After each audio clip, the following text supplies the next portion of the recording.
Hello students, मैं दीपक सिंह स्वागत करता हूं आप सभी का अपने यूट्यूब चैनल लर्नर स्कूल में। आज हम बात करने वाले हैं history class 10th chapter number 1 rise of nationalism in Europe.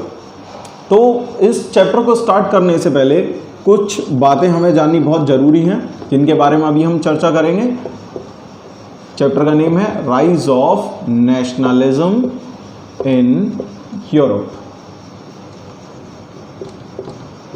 Okay, ये चैप्टर नेम है। किसी भी चैप्टर को याद रखिएगा, जब भी आप उसको पढ़ने जा रहे हैं तो उसके टाइटल पर आप विशेष ध्यान दें।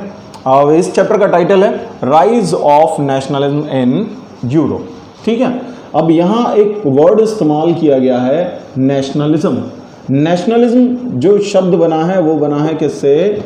National plus ism. ठीक है, इज्म का मतलब होता है, हम इसको वाद बोलते हैं या हम इसे कह सकते हैं एक आइडियोलॉजी। ठीक है, एक आइडियोलॉजी एक विचारधारा जिसके अकॉर्डिंग कोई भी व्यक्ति चलता है। यानी जैसे हर किसी की कोई मान्यता, कोई ट्रेंड होता है, कोई मान्यता होती है, कोई विचार होता है, वो उसके अकॉर्डिंग चलता है। तो ये एक तरह की विचारधारा है नेशनलिज्म। ठीक है, और नेशनल वर्ड से बना, नेशनल में एक वर्ड छुपा हुआ है नेशन, जिसको हम बोलते हैं क्या? देश, या फिर हम बोलते हैं क्या? राष्ट्र। तो राष्ट्र और देश, इन दोनों को मिला दें तो बना क्या? राष्ट्रवाद, यानी नेशनलिज्म। ठीक है, यानी एक ऐसी आइडियोलॉजी, एक ऐसी विचारधारा जो देश के बारे में होती है, देश से संबंधित होती है, राष्ट्र के लिए समर्पित होती है, ऐसी विचारधारा को हम बोलते हैं क्या? या ऐसी आइडियोलॉजी को हम बोलते हैं नेशनलिज्म। या नेशनलिज्म वास्तव में होता क्या है? कोई भी विचारधारा या कोई भी वाद या विचारधारा जो है वो वास्तव में एक फीलिंग होती है। तो नेशनलिज्म क्या है? एक फीलिंग है। फीलिंग किस चीज़ की? किसी भी व्यक्ति की फीलिंग कौन सी? लव, प्राइड और पैट्रियोटिज्म। ठीक है, लव, प्राइड और पैट्रियोटिज्म की जो फीलिंग है टुवर्ड्स वंस नेशन, यानी किसी भी व्यक्ति की जो फीलिंग होती है, कौन सी फीलिंग? लव, प्राइड और पैट्रियोटिज्म की ये फीलिंग अपने देश के लिए, यानी किसी भी व्यक्ति का जो एक्सट्रीम लव, प्राइड और पैट्रियोटिज्म की जो फीलिंग होती है उसके देश के लिए, वो कहलाती है क्या? नेशनलिज्म। देखिए, पैट्रियोटिज्म और नेशनलिज्म में बहुत स्लाइट अंतर है, बहुत स्लाइटली, बहुत बारीक रेखा है इनके बीच में। देखिए, देशभक्ति मेरे अंदर भी है, आपके अंदर भी है, लेकिन देशभक्ति का लेवल आपके अंदर या मेरे अंदर इतना नहीं है कि कोई अगर टेररिस्ट या कोई इस तरह का देश को हानि पहुंचाने वाला अगर कोई काम करता है तो हम सीधे सीधे उससे जा कर के भिड़ सकें। लेकिन ये ताकत किस में होती है? जो सोल्जर्स होते हैं, हमारे जो आर्मी के जवान होते हैं, उनमें ये ताकत होती है। उनकी ये फीलिंग, उनका जो पैट्रियोटिज्म है बहुत एक्सट्रीम लेवल का होता है। तो मैं समझता हूँ कि आप समझ गए होंगे। नेशनलिज्म की फीलिंग को आप और आराम से समझें थोड़ा सा। जैसे मान लीजिए हमारा जब राष्ट्रगान बजता है तो हम सभी लोग बिल्कुल सीधे खड़े हो जाते हैं। वो फीलिंग ही तो है जो हमें मजबूर करती है कि हमें सीधा खड़ा होने के लिए कि 52 सेकंड्स के लिए हम चुपचाप खड़े रहें। वो 52 सेकंड्स के लिए हम चुपचाप इसीलिए खड़े हो जाते हैं। क्यों खड़े हो जाते हैं? क्योंकि हम अपनी कंट्री को प्यार करते हैं, उसको रेस्पेक्ट करते हैं, इसीलिए। समझ आया? ये नेशनलिज्म वही फीलिंग है जिसकी वजह से भगत सिंह, चंद्रशेखर आज़ाद जैसे क्रांतिकारी बने। आप सोचें, 23 साल का एक नौजवान युवा यानी भगत सिंह हंसते हंसते फांसी के फंदे को चूम के फांसी का फंदा अपने गले में डाल लिया। क्यों? क्योंकि एक्सट्रीम लव था, गर्व था अपने देश पर, प्यार था, देशभक्ति थी, वो भी एक्सट्रीम लेवल की। क्या थे? नेशनलिस्ट थे। कौन थे? नेशनलिस्ट थे वो। ये थी नेशनलिस्ट की फीलिंग। समझ में आया? या फिर आप खुद सोचें, हम कभी वंदे मातरम सुने, कोई म्यूजिकल सॉन्ग कुछ ऐसा सुने जो पैट्रियोटिज्म से रिलेटेड हो, तो क्या होता है? रोंगटे खड़े हो जाते हैं, अजीब सा फील होता है, फीलिंग आती है देशभक्ति वाली। 26 जनवरी, 15 अगस्त, रिपब्लिक डे, इंडिपेंडेंस डे को हम लोग स्कूल्स में ये सारी चीज़ें परफॉर्म करते हैं या देखते हैं, तो क्या होता है? हमारे अंदर की फीलिंग उस दिन की अलग होती है। हमारे अंदर एक असीम प्रेम होता है अपने देश के लिए। तो ये जो देशभक्ति की भावना जो एक्सट्रीम लेवल पर होती है वो कहलाती है क्या? नेशनलिज्म। क्या कहलाती है ये फीलिंग? Feeling of nationalism. अब मैंने पहले ही बोला कि ये नेशनलिज्म जो वर्ड है ये किससे बना है? नेशन। एक वर्ड बना है किससे? नेशन से, यानी देश। अब यहाँ क्या दिया? राइज दिया, यानी कि राइज हुआ किसका? नेशनलिज्म की फीलिंग का, यानी कि अपने देश के प्रति प्रेम की फीलिंग का। तो इट मींस राइज हुआ। राइज उस चीज का होगा जो पहले डाउन होगी या नहीं होगी। इट मींस यूरोप में राइज हुआ नेशनलिज्म की फीलिंग का। इसका मतलब अगर राइज हो रहा है नेशनलिज्म की फीलिंग का, तो इट मींस अब इससे पहले यानी कि लेट 18th सेंचुरी से पहले, लेट 18th सेंचुरी से पहले यूरोप में नेशंस नहीं थे, तभी तो उसका राइज हुआ। जब नेशंस नहीं थे यानी कि इंडिपेंडेंट जो कंट्री होते हैं वो देश जो हैं वो नहीं हुआ करते थे। लेकिन जब नेशनलिस्ट फीलिंग आई, लोगों में देशभक्ति की भावना आई और उन्हें एहसास हुआ कि हमारा इंडिपेंडेंट प्रॉपर नेशन होना चाहिए, तब जाके नेशनलिस्ट मूवमेंट जो है वो स्टार्ट हुए यूरोप में। इसीलिए इसको नाम दिया गया rise of nationalism in Europe, क्योंकि यूरोप में उस समय इंडिपेंडेंट नेशन जैसे कि आज हमारा इंडिया है, या हम यूरोपियन कंट्री की बात कर लें तो जैसे जर्मनी, इटली, या इसके अलावा और बहुत सारे देश हैं, ऑस्ट्रिया, हंगरी, ये सारे इंडिपेंडेंट नेशन नहीं हुआ करते थे। जब इंडिपेंडेंट नेशन यानी देश नाम की चीज़ होती ही नहीं थी, तो फिर होता क्या था उसको देख लेते हैं। जब नेशंस नहीं थे तब यूरोप में क्या थे, 18th सेंचुरी में उस समय यूरोप में क्या थे, स्टेट्स हुआ करते थे। क्या होते थे, स्टेट्स होते थे, यानी कि हम इनको बोलते हैं राज्य। जैसे मान लो हमारा उत्तर प्रदेश है, इसके अलावा भारत में बहुत सारे, उत्तर प्रदेश, पंजाब, दिल्ली, हरियाणा, ये सब क्या हैं, स्टेट्स हैं। और इन सबको मिला करके क्या बना है, देश बना है। तो उस समय ये इंडिपेंडेंट नेशन नहीं हुआ करते थे। क्या होते थे यूरोप में उस समय, स्टेट्स होते थे। और बहुत सारे स्टेट्स को मिला करके क्या बनता था, मैनी स्टेट्स लिख देता हूँ मैं, या नंबर ऑफ स्टेट्स, बहुत सारे स्टेट्स को मिला करके बनता था क्या, या तो किंगडम बन जाता था, एक बड़ा राज्य बन जाता था, या फिर जब ये और बड़े होते थे तब बनते थे क्या, एम्पायर्स। उस समय क्या थे, एम्पायर्स थे। कहने का मतलब है कि उस समय स्टेट्स के छोटे छोटे राजा हुआ करते थे, इंडिपेंडेंट नेशन इतने बड़े नहीं होते थे। जो छोटे छोटे स्मॉलर स्टेट्स हैं उनके राजा हुआ करते थे, उनके ऊपर एक कौन होता था, एम्परर होता था, यानी जो उन सारे स्टेट्स को कंट्रोल करता था। यानी किसी की अपनी डिफाइंड टेरिटरी नहीं होती थी। मॉडर्न स्टेट्स कहा जाता था इनको। उस समय के ये मॉडर्न जो स्टेट्स हैं, ये इनकी एक टेरिटरी, पॉलिटिकल टेरिटरी होती थी, और वो टेरिटरी कौन डिसाइड करता था, एम्पायर्स के जो रूलर्स थे, इनको हम क्या कहते हैं, एम्परर्स।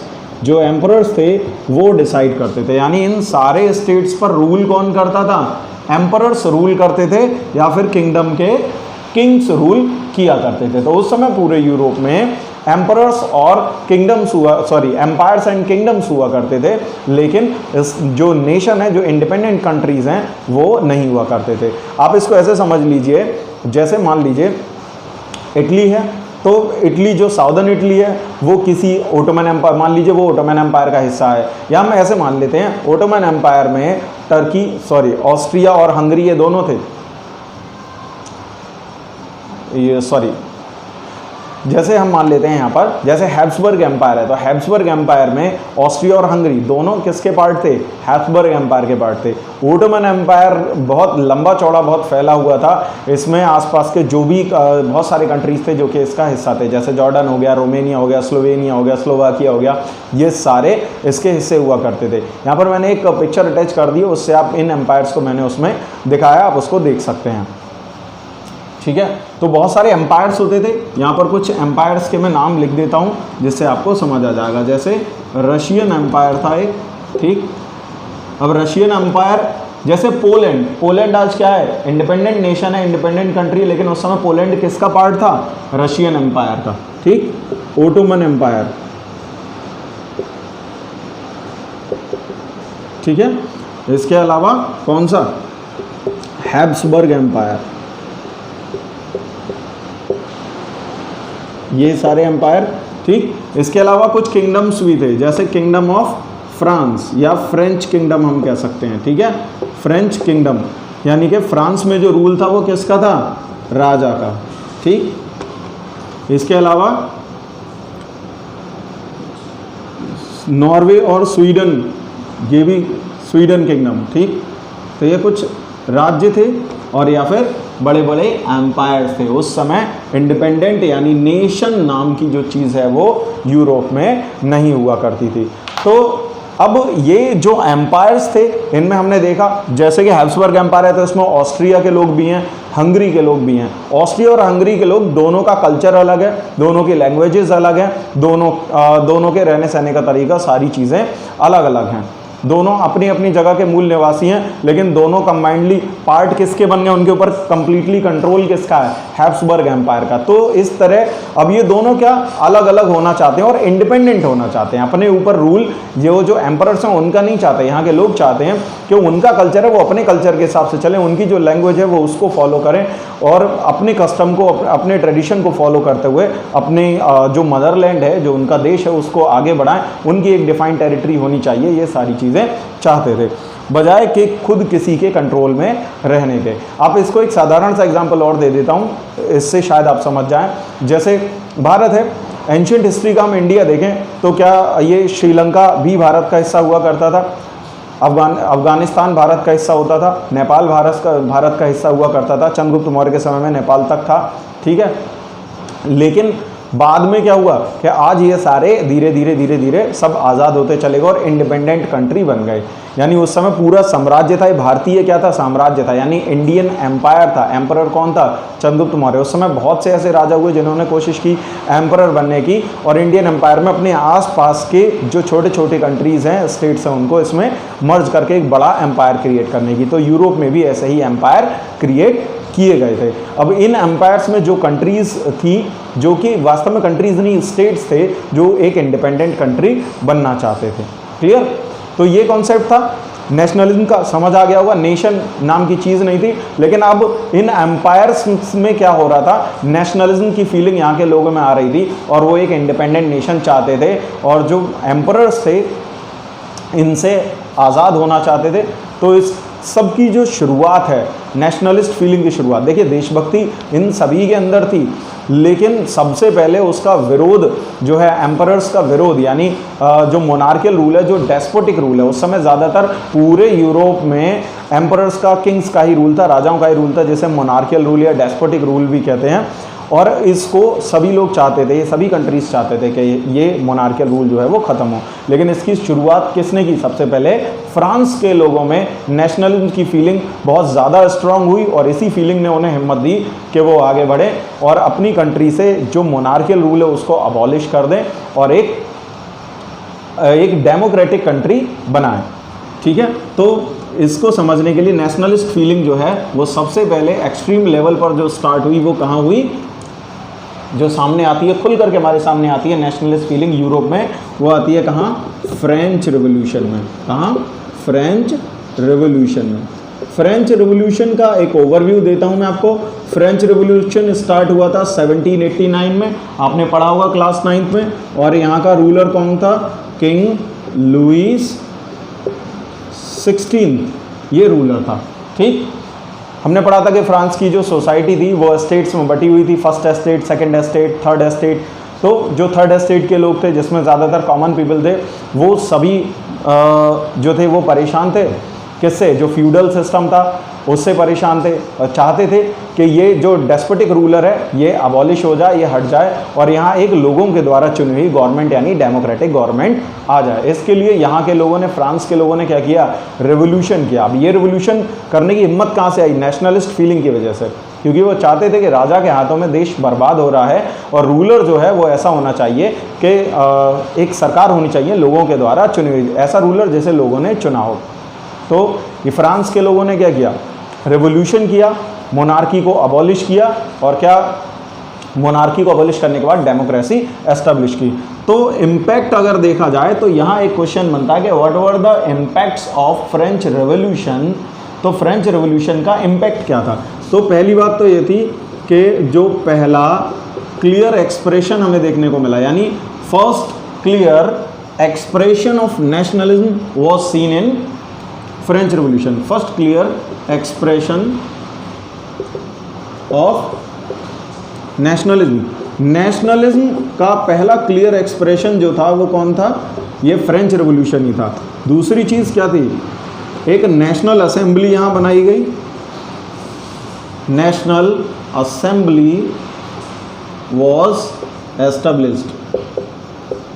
एक यहाँ के लोगों ने क्या किया, रेवोल्यूशन के बाद एक नेशनल असेंबली बनाई जिसमें लोग, जनता के द्वारा चुने हुए लोग थे और वही गवर्नमेंट चलाते थे, वही कानून या जो टैक्सेस वगैरह जो भी सारे डिसीजन लेने हैं वो ये नेशनल असेंबली लिया करती थी। नेशनलिस्ट का पूरे यूरोप में नेशनलिज्म का सबसे पहला क्लियर एक्सप्रेशन जो था वो यही था, कौन सा, फ्रेंच रेवोल्यूशन था।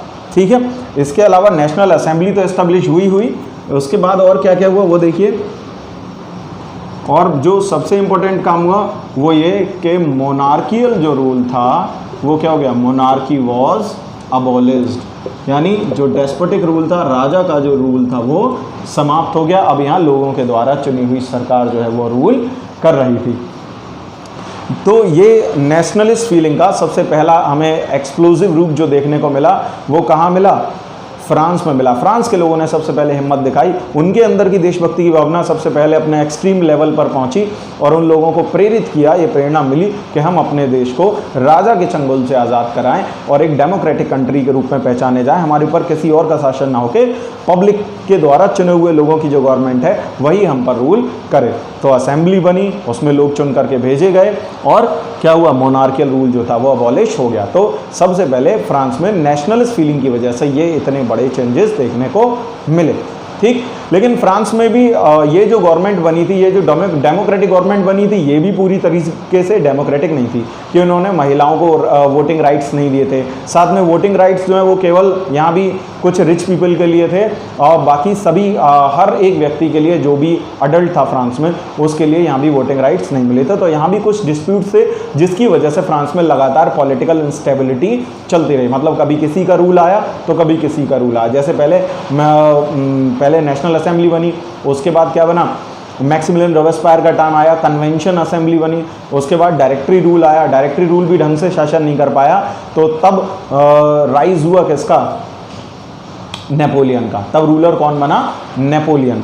ठीक है, तो नेपोलियन के बारे में बात बाद में करेंगे, हम पहले ये जान लेते हैं कि कोई भी फ्रांस के लोगों ने रेवोल्यूशन किया, रेवोल्यूशन करके उन्हें क्या मिला ये हमने पढ़ लिया, लेकिन रेवोल्यूशन करने के लिए और क्या क्या ज़रूरत पड़ी उन्हें। देखिए, कोई भी रेवोल्यूशन हो उसके लिए सबसे ज़्यादा जो ज़रूरी है वो होता है कि लोगों को एकजुट करना, एक साथ लाना। और लोग एकजुट जब होंगे जब हमारी समस्याएं एक जैसी होंगी और उनका सोल्यूशन भी एक साथ आकर के हो। जैसे एक बड़ा छोटा सा एग्जाम्पल देते हैं, जैसे मान लीजिए आप आप स्टूडेंट हैं, आप क्लास में पढ़ते हैं, आपको कोई दिक्कत है, कोई प्रॉब्लम है किसी प्रकार की, ठीक है, और आपको प्रिंसिपल ऑफिस जाना है, ठीक है, तो आप चाहते हैं कि आप अकेले नहीं जाना चाहते या अकेले चले भी जाते हैं, तो अगर आप अपने साथ वाले स्टूडेंट से कहेंगे कि तू भी मेरे साथ चल, तो वो कहेगा भाई प्रॉब्लम तुझे है, तू जा, मैं क्यों जाऊँ। या बाकी स्टूडेंट से कहेंगे कि चलो, तो वो भी क्या कहेंगे कि मैं क्यों जाऊँ, तेरी प्रॉब्लम है, तू सॉल्व कर, तू चला जा। इस तरह की चीज़ें होती हैं। तो लोग एकजुट कब आते हैं, जब अगर वो प्रॉब्लम उन सबको होगी तो आप क्या करोगे, सारे लोग इकट्ठा एक साथ खड़े हो जाओगे और एक साथ वहाँ पर जाने के लिए तैयार हो जाओगे। तो कोई भी रिवोल्यूशन हो, यहाँ तो रिवोल्ट करना था किसके अगेंस्ट, राजा के अगेंस्ट सीधे सीधे, तो लोगों को एक साथ लाना जरूरी था। ठीक है, लोगों को एक साथ लाने के लिए क्या काम किया गया, फ्रेंच रिवोल्यूशनरीज ने कुछ स्टेप्स लिए। तो यहाँ एक क्वेश्चन आता है ये कि what were the steps taken by the French revolutionaries to create a common sense, to create a sense of collective identity among the French people. यानी फ्रांस के लोगों में एक कॉमननेस होनी चाहिए, एक कलेक्टिव आइडेंटिटी होनी चाहिए जिससे लोग एक साथ आ सकें। ठीक है, तो वो कौन कौन से स्टेप्स थे, तो steps taken by French revolutionaries, कौन कौन से फ्रांस के जो क्रांतिकारियों ने कौन कौन से स्टेप्स लिए वो देख लेते हैं फ्रेंच रिवोल्यूशनरीज ने। ये बड़ा इंपॉर्टेंट टॉपिक है, इससे 3 मार्क्स या 5 मार्क्स में एक क्वेश्चन आता ही आता है। ठीक है, तो कौन कौन से स्टेप्स थे, सबसे पहला स्टेप था ये कि कॉन्सेप्ट इंट्रोड्यूस किया गया। कौन सा कॉन्सेप्ट इंट्रोड्यूस किया गया, ला पैट्री यानी कि फादरलैंड, यह भी समझाऊंगा मैं आपको, और ला सिटोइन। रेवोल्यूशनरीज ने क्या किया, एक कॉन्सेप्ट इंट्रोड्यूस किया लोगों के बीच में, फ्रांस के लोगों को समझाया कि हम सब अलग लैंग्वेज बोलने वाले हो सकते हैं, अलग अलग एरिया के रहने वाले हो सकते हैं, लेकिन सबसे पहले हम लोग कौन हैं, फ्रांस के नागरिक हैं। और फ्रांस हमारी क्या है, फादरलैंड यानी पितृभूमि है। जैसे हम इंडिया को क्या कहते हैं, मदरलैंड, यानी भारत हमारी मातृभूमि है और हम इसके नागरिक हैं। तो हमारा कर्तव्य बनता है, हमारी ड्यूटी बनती है कि हम सबसे पहले अपने देश की सेवा करें, अपने देश की सुरक्षा का ध्यान रखें।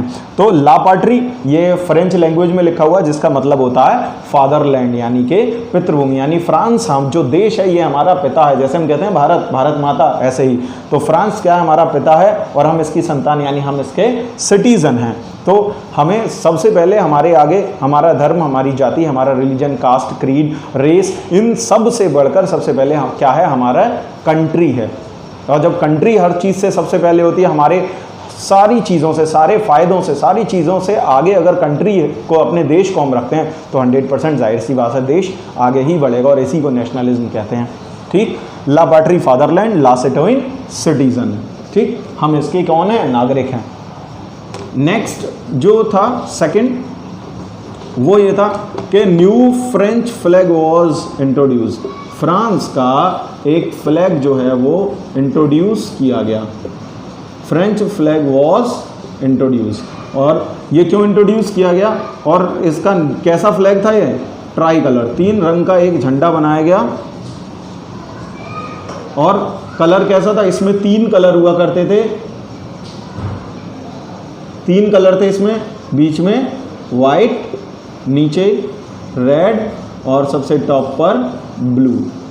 ठीक है, तिरंगा जैसे हमारा तिरंगा है ट्राई कलर, उसमें सैफरन, वाइट और ग्रीन कलर है, ऐसे यहाँ पर ब्लू, वाइट और रेड कलर थे। तो फ्रांस के जो रेवोल्यूशनरीज थे उन्होंने एक फ्लैग जो है वो इंट्रोड्यूस किया और उसका नाम रखा ट्राई कलर। इसमें 3 रंग थे। ठीक है, और ये इसलिए किया क्योंकि एक फ्लैग होना चाहिए, एक फ्लैग इसलिए रखना चाहते थे जिसके नीचे फ्रांस के सारे लोग एक साथ आ सकें। जैसे अगर हम स्कूल में, किसी पब्लिक बिल्डिंग में या कहीं पर भी अगर हम खड़े होते हैं और वहाँ पर अगर हमारा फ्लैग है और उस फ्लैग के साथ अगर हम खड़े हैं तो हम उस समय ना तो कोई रिलीजन को हम रिप्रेजेंट कर रहे होते हैं, ना ही हम किसी कास्ट को रिप्रेजेंट कर रहे होते हैं। हम रिप्रेजेंट कर रहे होते हैं किसके लिए, अपनी भारतीयता को, अपनी इंडियननेस को। फ्लैग के नीचे हम कुछ भी नहीं होते, हम सबसे पहले इंडियन होते हैं। आप इस चीज़ को भी समझ लें, जैसे मान लीजिए आपने देखा भी है कि अगर ओलंपिक गेम्स होते हैं, अपने देश से बाहर होते हैं, खिलाड़ी वहाँ जाते हैं, जब हमारे देश का खिलाड़ी जीतता है या किसी भी कंट्री का खिलाड़ी अगर जीतता है तो उसका फ्लैग जो है वो ऊपर की तरफ जाता है, यानी उस फ्लैग को ऊपर कर दिया जाता है। यानी वो फ्लैग जो है वो ये बता रहा होता है कि कौन जीता है, ये कंट्री जीती है जिसका ये फ्लैग है। समझ में आ गया? तो फ्लैग पूरे नेशन को रिप्रेजेंट करता है जिसके साथ लोग सम्मान के साथ जुड़ सकें, एक साथ आ सकें। ठीक, दूसरी चीज़ जो अगला जो काम किया फ्रांस के रेवोल्यूशनरीज ने, वो ये किया कि French was made national language. जो मेन भाषा, जैसे कहते हैं ना हिंदी, हिंदू, हिंदुस्तान, ऐसे ही French was made national language, यानी जो फ्रेंच भाषा थी वो क्या बना दी गई, राष्ट्रीय भाषा बना दी गई कि अब से फ्रांस में जितने भी ऑफिशियल वर्क या राष्ट्रीय जो कार्य होंगे वो सब कैसे होंगे, फ्रेंच भाषा में होंगे। ठीक है, किस भाषा में, फ्रेंच भाषा में किए जाएंगे। क्योंकि भाषा भी एक बहुत बड़ा महत्व है। क्योंकि भारत में अगर हम देखें इतनी सारी भाषाएं बोली जाती हैं, भारत में आज बहुत सारे स्टेट अलग अलग भाषाओं की वजह से ही बने हुए हैं। तो पूरे देश की उन्होंने एक भाषा रखी जिससे देश में कभी भी फ्रेगमेंटेशन ना हो, ऐसा ना हो लोग भाषा को लेकर आपस में लड़ जाएं। तो इसीलिए कहा कि आप अपने स्तर पर अपनी भाषा बोलिए, लेकिन फ्रांस के जितने भी नागरिक हैं उन सबकी जो ऑफिशियल लैंग्वेज होगी, जो नेशनल लैंग्वेज होगी, वो कौन सी होगी, फ्रेंच लैंग्वेज होगी। ठीक, जिससे कि लोग कनेक्ट हो सकें। तो ये हो गया। तो ये 3-4 काम थे जो उन्होंने किए। और एक बड़ा इंपॉर्टेंट काम, एक बहुत ज़रूरी काम ये भी है कि आने वाली जनरेशन में और नए लोगों को हम लगातार नेशनलिज्म से जोड़ते रहे, उनमें देशभक्ति की भावना है। उसके लिए क्या किया गया, न्यू हिम्स वर क्रिएटेड। न्यू हिम्स वर क्रिएटेड यानी नए, देखिए हिम्स का मतलब होता है जो किसी की प्रशंसा में गाए जाते हैं, किसी की तारीफ में गाए जाते हैं, किसी की गुणगान करते हुए, किसी की स्तुति करते हुए गाए जाते हैं, उनको हम बोलते हैं हिम्स, ऐसे सॉन्ग। तो ये पैट्रियोटिक सॉन्ग लिखे गए, new hymns were created in the memory of मार्टियर्ड, in the memory of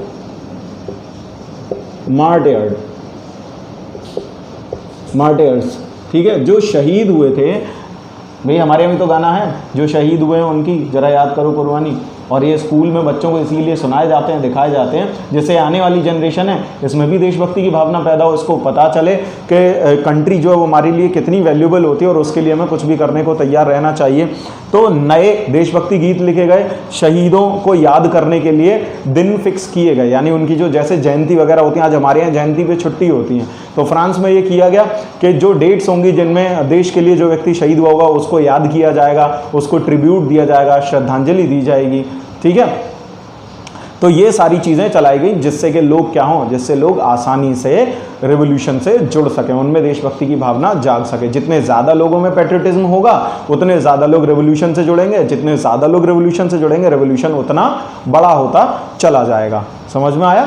तो ये काम किए फ्रांस के रेवोल्यूशनरीज ने। तो ये क्वेश्चन आता भी है कि वो कौन से स्टेप्स लिए थे फ्रांस के रेवोल्यूशनरीज ने फ्रांस के लोगों को कॉमन आइडेंटिटी उनके बीच में क्रिएट करने के लिए, कि हम सब कुछ भी होने से पहले क्या हैं, फ्रांस के नागरिक हैं, वी आर फ्रेंच। जैसे हम कह सकते हैं कि हमारे अंदर भी आज ये चीज़ बहुत कम है, हर व्यक्ति हिंदू मुस्लिम कास्ट में बटा हुआ है, लेकिन याद रखना चाहिए कि सबसे पहले हम कौन हैं, वी आर इंडियंस। बिल्कुल इसी तरीके से यही कॉन्सेप्ट। अब ये 18th सेंचुरी में था, हमें फ्लैग मिला है कब, हमें फ्लैग मिला है 20th सेंचुरी में, यानी 1921 में हमारा जो तिरंगा है ट्राई कलर है डिज़ाइन किया गया था। तो आप समझ सकते हैं कि इतिहास कितना ज़रूरी होता है, कि जो फ्रेंच रेवोल्यूशन कितना इंपॉर्टेंट है, आप समझ सकते हैं कि फ्रेंच रेवोल्यूशन के दौरान उन्होंने अपना फ्लैग ट्राई कलर बनाया, उसी से इंस्पायर होकर हमारे यहाँ के जो रेवोल्यूशनरीज थे उन्होंने भी ट्राई कलर बनाया। समझ में आया? तो इस तरीके से हिस्ट्री से हमें बहुत फ़ायदा मिला। फ्रेंच रेवोल्यूशन से हमारे यहाँ की कंट्री में भी उस समय जो स्ट्रगल चल रहा था ब्रिटिशर्स के अगेंस्ट, उससे काफ़ी सारे आइडियाज़ लिए गए हैं, इसीलिए हमें ये फ्रेंच रेवोल्यूशन पढ़ना ज़रूरी हो जाता है। ठीक है, तो ये असर था फ्रेंच रेवोल्यूशन का, जो कि यूरोप होके इंडिया भी पहुंच गया था। ठीक, तो ये समझ में आया क्या क्या किया था फ्रेंच रेवोल्यूशन में। इसके बाद एक क्वेश्चन और आता है फ्रेंच रेवोल्यूशन से रिलेटेड, वो ये कि फ्रांस में ये सारे काम हुए, लोगों के बीच में कलेक्टिव आइडेंटिटी हुई, लोग एकजुट हुए, रेवोल्यूशन किया राजा के अगेंस्ट, डेमोक्रेसी एस्टेब्लिश की, लेकिन वो डेमोक्रेसी भी ज़्यादा दिन चल नहीं पाई, लगातार रूलर्स के बदलने के चलते। तो फिर वहाँ पर रूल आया किसका, नेपोलियन का। नेपोलियन का जब रूल आया तो नेपोलियन ने क्या किया कि डेमोक्रेसी को ख़त्म कर दिया और अपने एडमिनिस्ट्रेटिव सिस्टम उसने सुधारा, कुछ नए रूल्स रेगुलेशन उसने इंट्रोड्यूस कर दिए और इसको नाम दिया गया नेपोलियनिक कोड। और नेपोलियन राजा कब बना था, 1804 में रूलर, तो डिक्टेटर रूलर था ये। ठीक है, तो नेपोलियनिक कोड ऐसे सिविल कोड के नाम से भी जाना जाता है। जो सुधार नेपोलियन ने किए थे, जो जो चीज़ें इंट्रोड्यूस की थी, उसको कहा जाता है नेपोलियनिक कोड या civil code of France that was introduced in 1804। इसमें क्या क्या किया था, इसमें यह किया था कि ही सिंप्लीफाइड द मैं यहाँ शॉर्ट में लिख रहा हूँ एडमिन सिस्टम, यानी कि एडमिनिस्ट्रेटिव सिस्टम को उसने बहुत ज़्यादा सिंप्लीफाई कर दिया।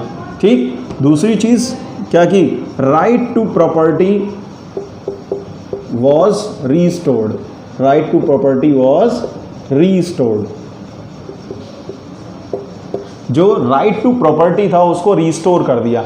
अब राइट टू प्रॉपर्टी से आप मतलब समझिए कि संपत्ति का अधिकार, यानी उस समय जब राजा का रूल था तो जो सारी ज़मीन थी फ्रांस की वो राजा के कंट्रोल में होती थी, किसान उस पर बरसों से खेती कर रहे थे, लेकिन फिर भी वो उसके ओनर नहीं थे। वो संपत्ति जब चाहे तब उनसे गवर्नमेंट ले सकती थी, लेकिन नेपोलियन ने क्या किया, राइट टू प्रॉपर्टी किसानों को दे दिया, यानी जिसकी ज़मीन जिसके पास है उसी की रहेगी, गवर्नमेंट चाहे भी तो उससे नहीं ले सकती है, ले सकती है उनसे टैक्स ले सकती है, जो टैक्स डिसाइड किया जाएगा वो लिया जा सकता है, रेवेन्यू लिया जा सकता है, लेकिन वो प्रॉपर्टी के मालिक वही रहेंगे। तो राइट टू प्रॉपर्टी उसने इंट्रोड्यूस किया था, एडमिन को बहुत ही सिंप्लीफाई कर दिया था और सारे अधिकार एडमिन के अपने हाथ में ले लिए थे। नंबर 3 जो एक बढ़िया चीज़ की थी वो ये कि फ्यूडल ड्यूज जो थे, ठीक है, फ्यूडल ड्यूज जो थे वो क्या कर दिए उसने, अबॉलिश कर दिए। फ्यूडल ड्यूज वर अबॉलिश्ड। जो फ्यूडल सिस्टम था फ्रांस में, यानी कि किंग ने सारी ज़मीन किसको देता था, नोबल्स को, नोबल वो ज़मीन दे देते थे नाइट्स को, नाइट्स वो ज़मीन दे देते थे किसे, पीजेंट्स, यानी किसानों से वो खेती करवाते थे, उससे वो रेवेन्यू कलेक्ट करते थे, वो रेवेन्यू वापस किसको जाता था, नोबल्स को, और नोबल से वो रेवेन्यू जाता था किसके पास, किंग के पास। तो ये एक फ्यूडल सिस्टम कहा जाता है इसको। अब इसमें ड्यूज कैसे हो जाते थे, यानी कर्जे कैसे होते थे लोगों के ऊपर, पीजेंट्स कभी खराब फसल होने की वजह से किसी भी कारण से अगर वो रेवेन्यू नहीं दे पाते थे, वो एक तरीके से उनके ऊपर as a loan, as a कर्ज हो जाता था, ड्यूज हो जाते थे उनके ऊपर। और उन ड्यूज के बदले में क्या होता था, अगर वो पे नहीं कर पाते थे तो उन नाइट्स के यहाँ, उन नोबल्स के यहाँ उनको क्या करना होता था, बाउंडेड लेबर, बंधुआ मजदूर की तरह काम करना होता था। तो ये फ्यूडल ड्यूज थे। तो जितने भी किसानों पर फ्यूडल ड्यूज थे, नेपोलियन ने अपने रूलर बनने के बाद वो सारे फ्यूडल ड्यूज जो है वो अबॉलिश कर दिए, यानी किसानों के ऊपर अब कोई भी ड्यूज नहीं बाकी थे, पूरा फ्यूडल सिस्टम जो था वो समाप्त कर दिया। इसके बाद नेक्स्ट काम उसने क्या किया, ये देख लेते हैं। वो ये किया कि करेंसी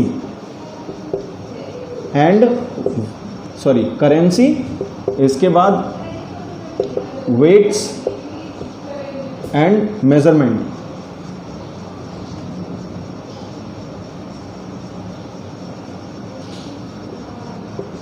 वर, यहां पर आएगा नहीं, यहां लिख देता हूं स्टैंडर्डाइज्ड। ठीक, करेंसी, फ्रांस की जो करेंसी थी, जो वेट्स और मेजरमेंट का जो सिस्टम था उसको उसने स्टैंडर्डाइज्ड कर दिया। कहने का मतलब है कि नेपोलियन से पहले फ्रांस में अलग अलग रीजन में अलग अलग करेंसी चलती थी, ऐसे ही वेट्स और मेजरमेंट की वैल्यू भी अलग अलग थी। कहने का मतलब है जैसे मान लीजिए हम इस समय एक स्टैंडर्ड यूनिट के 1000 kilogram equals to 1000 grams equals to 1 kilogram, यानी 1 किलोग्राम में 1000 ग्राम। अब 1 किलो में हमें 1 किलोग्राम में हमें कोई चीज़ मिल रही 1000 ग्राम उत्तर प्रदेश में, लेकिन अगर हम मध्य प्रदेश में चले वहाँ मिले 700 ग्राम, कहीं मिले 1100 ग्राम, तो फिर ये चीज़ जो है वो काफ़ी ज़्यादा अनईजी हो जाएगी और इकोनॉमिक रूप से, इकोनॉमिकली ये बहुत ज़्यादा नुकसान पहुंचाने वाली हो जाएगी। तो इन सारी कमियों को उसने दूर किया नेपोलियन ने, और करेंसी, वेट्स और मेजरमेंट को स्टैंडर्डाइज कर दिया। तो ये कुछ अच्छे काम थे जो नेपोलियन ने किए थे। साथ में एक काम खराब भी किया था, वो ये कि जो स्लेवरी जो ख़त्म हो गई थी, उस स्लेवरी को यानी दास प्रथा को उसने दोबारा से री इंट्रोड्यूस कर दिया था। तो नेपोलियन ने कुछ सुधार किए थे, इसमें ज़्यादातर अच्छे काम किए थे, इसीलिए नेपोलियन की इमेज एक हीरो की इमेज बन गई थी। यानी फ्रांस के लोगों का नेपोलियन कौन बन गया था, एक नायक, एक हीरो के रूप में बन करके उभरा, और लोगों को लगा ये वो लीडर है जो फ्रांस को सबसे आगे ले जा सकता है। तो फ्रांस के रेवोल्यूशनरीज, फ्रांस की जो कॉमन पीपल थे वो बहुत ज़्यादा खुश थे नेपोलियन से। अब मैंने एक चीज़ हमेशा होती है, हर चीज़ के साथ होती है, कि जब कोई भी काम हो, अगर वो एक्सेस में हो, बहुत ज़्यादा एक्सट्रीम लेवल पर पहुँचे, तो उसके नुकसान भी होते हैं। ऐसे ही जो देशभक्ति थी फ्रांस के लोगों की और नेपोलियन की, वो अपने एक्सट्रीम लेवल पर पहुंच गई थी। मतलब फ्रांस नंबर 1 होना चाहिए दुनिया में, अच्छी बात है, हमारा देश नंबर 1 होना चाहिए, लेकिन उसके लिए हम अपने पड़ोसी देशों पर कब्जा करने लगे तो ये गलत बात है। तो इसी फ्रांस की टेरिटरी का एक्सपेंशन करने के लिए नेपोलियन ने अपनी आर्मीज अपने आसपास की जो यूरोपियन कंट्रीज थी उनमें भेजना शुरू कर दी। जैसे हॉलैंड है, जेनेवा है, आसपास की और भी कंट्रीज थी, उनमें फ्रेंच आर्मीज यानी नेपोलियनिक जो आर्मीज थी वो इन कंट्रीज में भेजी क्यों गई? क्योंकि इन कंट्रीज में पहले से अपने राजाओं के अगेंस्ट रेवोल्यूशन का माहौल बन चुका था। क्योंकि फ्रांस से जो खबरें पहुंचती थी बाकी यूरोप में, तो उनकी देखा देखी यूरोप के इन सभी कंट्रीज़ में भी फ्रांस की तर्ज पर ही जैकोबिन क्लब्स वगैरह, पॉलिटिकल क्लब्स जो हैं वो बनने शुरू हो गए थे, और वहाँ भी अपने अपने राजाओं का विरोध उन्होंने शुरू कर दिया था, क्योंकि वो भी फ्रांस की तरह आज़ाद होना चाहते थे। और उनको आज़ाद कराने के लिए पहुँचा कौन? नेपोलियनिक आर्मी पहुँची। नेपोलियनिक आर्मी जहाँ भी जाती वहाँ ये ऑफर देती क्या, कि वो एक सिंबल जो है, एक संकेत के रूप में, सिंबल के रूप में एक ट्री प्लांट करते, उसको बोलते थे क्या? ट्री ऑफ फ्रीडम, यानी हम ट्री ऑफ लिबर्टी, के हम आपको आज़ाद कराने आए हैं आपके जो डेस्पोटिक रूल है, मोनार्कियल रूल है उससे, और आप लोगों को भी जैसे नेपोलियन ने हमें ये सारी सुविधाएं आज़ाद मिली हैं वो आपको भी मिलेंगी। तो इस तरीके से शुरू में फ्रांस या नेपोलियन की जो आर्मीज थी वो जहाँ जहाँ गई वहाँ उनका बहुत वेलकम किया गया, वहाँ के लोगों ने बहुत सपोर्ट किया, ठीक है। और इसी तरीके से जो नेपोलियनिक आर्मीज थी, फ्रेंच आर्मीज थी, ये जो नेशनलिज्म का आइडिया है वो एक एक करके एक देश से दूसरे से तीसरे पूरे यूरोप में ये आइडिया ट्रैवल कर गया। यानी कि फ्रेंच रेवोल्यूशन से स्टार्ट होकर नेशनलिज्म का आइडिया पूरे यूरोप में फैल गया। यूरोप से फिर एशियन कंट्री यानी भारत जैसे देशों में भी ये पहुंचा। तो शुरू में जो यूरोपियन कंट्रीज बाकी थे वो बड़े प्रभावित थे नेशनलिज्म से, और वो चाहते थे कि वो भी आज़ाद हो जाएं, लेकिन नेपोलियनिक आर्मीज जो पहुंचती थी उनकी हेल्प करती थी। लेकिन बाद में उन्हें पता चलता था कि जो आज़ादी हम चाह रहे थे वो तो हमें मिली ही नहीं, क्योंकि अपने यहाँ के रूलर से तो आज़ाद हो गए, लेकिन अब कंट्रोल किसका होता था? नेपोलियनिक आर्मीज़ का। तो धीरे धीरे जो लोकप्रियता है, जो पॉपुलैरिटी है, वो कम हो गई और लोगों ने अब नेपोलियनिक आर्मीज का विरोध करना शुरू कर दिया और असली नेशनलिज्म को उन्होंने पहचाना कि किसी का भी कंट्रोल अगर अपने ऊपर है तो वो हमें मंजूर नहीं है। नेशनलिस्ट फीलिंग इसलिए कि हम अपने नेशन को आज़ाद कराएं, इंडिपेंडेंट हमारी टेरिटरी हो और सरकार हमारे द्वारा चुनी हो, गवर्नमेंट बाई कंसेंट हो, लोगों के पास राइट टू वोट हो, ये सारी चीज़ें लोगों को चाहिए थी, क्योंकि ये सारी चीज़ें फ्रांस में लोगों को कुछ समय के लिए मिली थी, लेकिन नेपोलियन के टाइम में ये चीज़ें ख़त्म हो गई। लेकिन ये चीज़ें ख़त्म जरूर हुई थी, डेमोक्रेसी अबॉलिश जरूर हुई थी, लेकिन फिर भी फ्रांस के लोग फिलहाल हैप्पी थे, खुश थे। और किसकी वजह से? इस नेशनलिज्म की फीलिंग की वजह से, क्योंकि नेपोलियन भी इसको मानता था। इसी फीलिंग की वजह से ही वो फ्रांस का टेरिटोरियल एक्सपेंशन करना चाहता था। तो हमने देखा कि किस तरीके से फ्रेंच आर्मीज और साथ में जो फ्रांस के रेवोल्यूशनरीज थे उन्होंने भी ये निश्चय कर लिया था कि जिस तरीके से हमने फ्रांस को डेस्पोटिक रूल, मोनार्कियल रूल से आज़ाद कराया, उसी तरह हम यूरोप के बाकी देशों को भी मोनार्कियल रूल से, राजाओं के रूल से, एम्परर के रूल से आज़ाद कराएंगे। और इसीलिए जो फ्रेंच आर्मीज़ के साथ ये आइडिया फिर पूरे यूरोप में पहुंचा और फ्रांस के रेवोल्यूशनरीज़ के आइडिया भी बाकी के यूरोपियन कंट्रीज़ में फॉलो किए जाने लगे। तो इस तरीके से हमने इस लेक्चर में देखा कि कैसे नेशनलिज्म की फीलिंग ने फ्रांस के लोगों को इंस्पायर किया कि वो अपने यहाँ का मोनार्कियल रूल है उसको उखाड़ फेंकें और एक इंडिपेंडेंट नेशन बनाएं।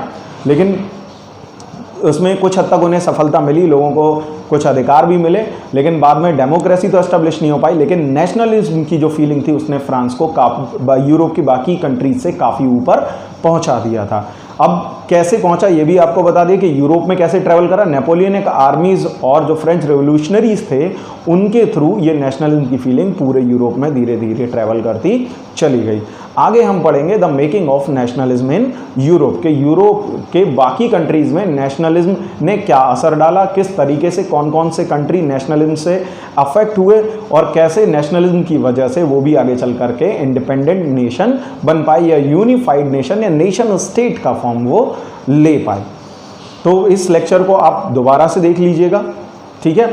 और अगर आपको कुछ भी समझ नहीं आता है तो आप कमेंट बॉक्स में ज़रूर बताइए, मैं उसका सोल्यूशन आपको ज़रूर दूंगा, ठीक है। और जैसे जैसे लेक्चर बाय लेक्चर आगे बढ़ते चले जाएंगे मैं आपको इनके नोट्स भी प्रोवाइड कराऊंगा। ये गारंटी देता हूं अगर वो नोट्स आप पढ़ लेंगे और ये जो वीडियो लेक्चर्स हैं अगर आप इनको फॉलो करते रहेंगे तो आपको और कुछ भी पढ़ने की आवश्यकता नहीं होगी, इस बात की मैं गारंटी आपको देता हूं। 100% सारे क्वेश्चन आपको लेक्चर में ही हर एक क्वेश्चन का आंसर मिल जाएगा। जो नोट्स मिलेंगे उससे बाहर कोई भी क्वेश्चन आपको नहीं मिलेगा। आगे चल करके कुछ प्रैक्टिस क्वेश्चन भी आपको प्रोवाइड कराऊंगा, ठीक है।